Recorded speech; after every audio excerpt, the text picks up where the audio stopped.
এই রেসিপিটার জন্য আমি আলু আর পটল নিয়ে নিয়েছি। আলুগুলো আমি ডুমো ডুমো করে কেটে রেখেছি ও পটলগুলোও ডুমো ডুমো করে কেটে রেখেছি। আমি 400 গ্রাম মতন পটল নিয়েছি আর তার জন্য 3টে মিডিয়াম সাইজের আলু নিয়েছি। 300 গ্রাম চিংড়ি মাছ নিয়েছি, যেগুলো ধুয়ে পরিষ্কার করে রেখেছি। এবার এই চিংড়ি মাছগুলো আমি লবণ আর হলুদ মাখিয়ে নেব।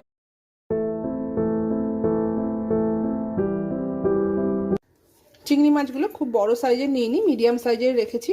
কড়াইটা বসিয়ে দিয়েছি। কড়াইটা গরম হয়ে গেলে এর মধ্যে আমি সর্ষের তেল দিয়ে দিচ্ছি। আমি 3 চামচ সর্ষের তেল দিলাম, বড় চামচের 3 চামচ। গরম হয়ে গেছে, এর মধ্যে আমি পটলগুলো দিয়ে দেবো। পটলগুলো ভালো করে ভেজে নেব।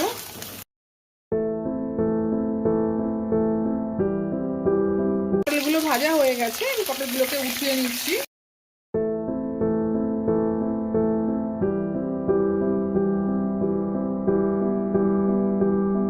এরপর এই তেলের মধ্যে আমি আলু দিয়ে আলুগুলো ভেজে নেব।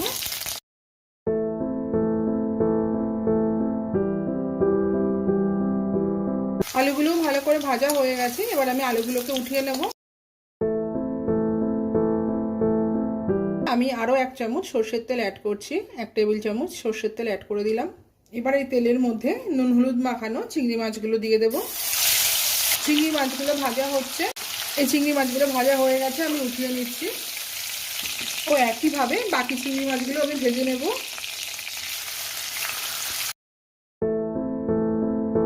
চিংড়ি মাছগুলো ভাজা হয়ে গেছে, আমি এগুলোকে উঠিয়ে নেব। এই মাছ ভাজার তেলে আমি ফোড়ন দিয়ে দেবো। আমি 1/2 চামচ জিরে, 2টো শুকনো লঙ্কা ও 2টো তেজপাতা ফোড়ন দিয়ে দিচ্ছি। ফোড়নটা আমি 20 থেকে 30 সেকেন্ড মতো নাড়াচাড়া করে নেব। এই তেলটা বদলাবো না, কারণ এই তেলের মধ্যে চিংড়ি মাছ এবং সমস্ত সবজি ভাজা হয়েছে। তো এই তেল দিয়ে রান্নাটা করলে রান্নার টেস্টটা অনেক ভালো হবে।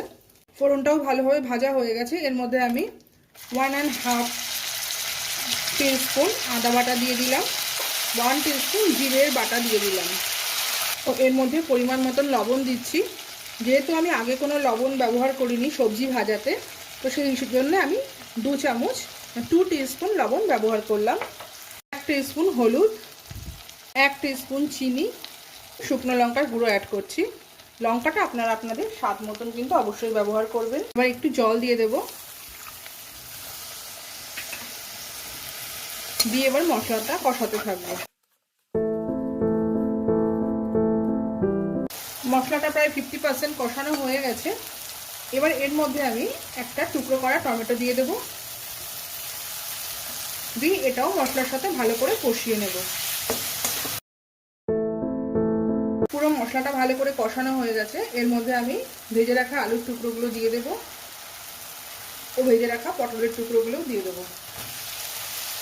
এই ভাজা আলু ও পটলটাকে মশলার সঙ্গে 2 মিনিট মতো নাড়াচাড়া করে নেব। মশলার সঙ্গে আলু আর পটলগুলো ভালো করে রান্না করে নিয়েছি। এবার এর মধ্যে আমি গরম জল দিয়ে দেব। আমি এখানে উষ্ণ গরম জল ব্যবহার করছি। উষ্ণ গরম জল ব্যবহার করলে রান্নার স্বাদটা অনেকটা ভালো আসে, সেই জন্য আমি উষ্ণ গরম জল ব্যবহার করি। আপনারা চাইলে যে কোনো জল, ঠান্ডা বা গরম দুটোই ব্যবহার করতে পারেন। এবার ঝোলটা ফুটতে শুরু করেছে, আমি ঢাকনা দিয়ে 10 মিনিট রেখে দেব। গ্যাসের ফ্লেমটা মিডিয়ামে রাখবো। এবার ঢাকাটা খুলে দেখব, আলুগুলো পুরো সেদ্ধ হয়ে গেছে, পটলও সেদ্ধ হয়ে গেছে। এই সময় এর মধ্যে ভেজে রাখা চিংড়ি মাছগুলো দিয়ে দেব। চিংড়ি মাছগুলো ভালো করে আলু ও পটলের সঙ্গে এবং গ্রেভির সঙ্গে মিশিয়ে দেব।